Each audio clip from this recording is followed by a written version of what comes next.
literally workshop. So guys, let's get started. First of all, before I start the main thing, meet our team. All our team members' names are written here.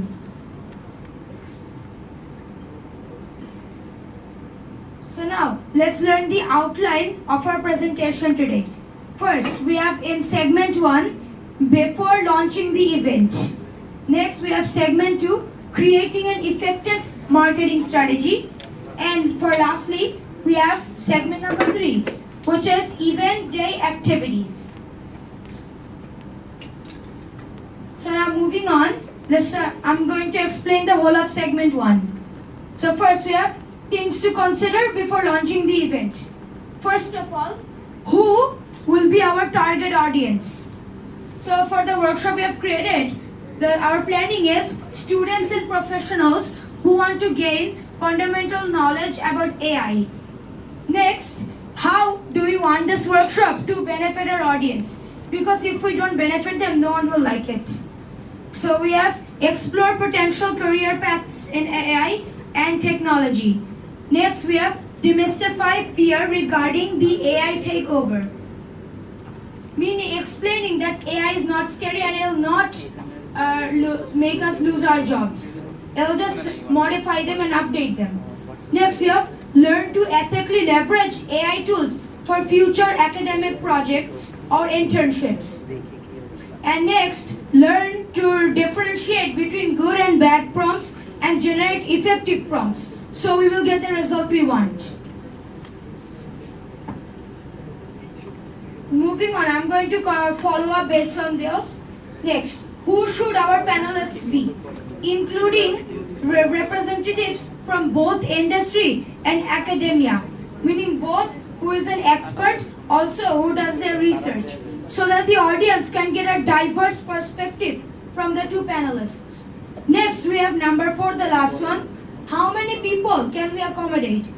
So keep in mind the workshop we have planned for this presentation is for 1 day, so we can accommodate about 40 people.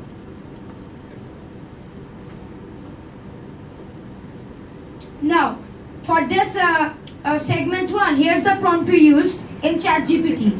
I want to arrange an AI literacy workshop. What are the 8 things I need to consider in order to successfully arrange an event? Now, of course, with every point there is going to be some downsides, the pros and cons. So let's set up the obstacles. So first of all, because the prompt was clear, detailed and straightforward, we received the response we had wanted. ChatGPT gave a response consisting of 8 points that we needed to keep in mind. However, human intervention was still needed in order to shortlist the points relevant to us. This prompt could have been improved further by feeding it the data of the type of events that EMK Center normally organizes to get an even more tailor-fit response. Moving on, we have segment 2. Assalamualaikum everyone, I'm Taji Rashid Prithla, a representative of Group 1, and I will be taking over now. So I will be covering how we can create an effective marketing strategy to promote our event, and we use the help of AI tool, basically ChatGPT, for this. So ChatGPT has suggested us to utilize the already existing social media channels that EMK Center has, and that includes its Facebook handle, Instagram, LinkedIn posts, and then it has suggested to email the current EMK members regarding this event. And lastly, it had asked us to collaborate with different youth organizations like university and college clubs, so that we are organizing an AI literacy workshop. Now, what is the issue with this prompt? So what basically happened was that it started suggesting us marketing tactics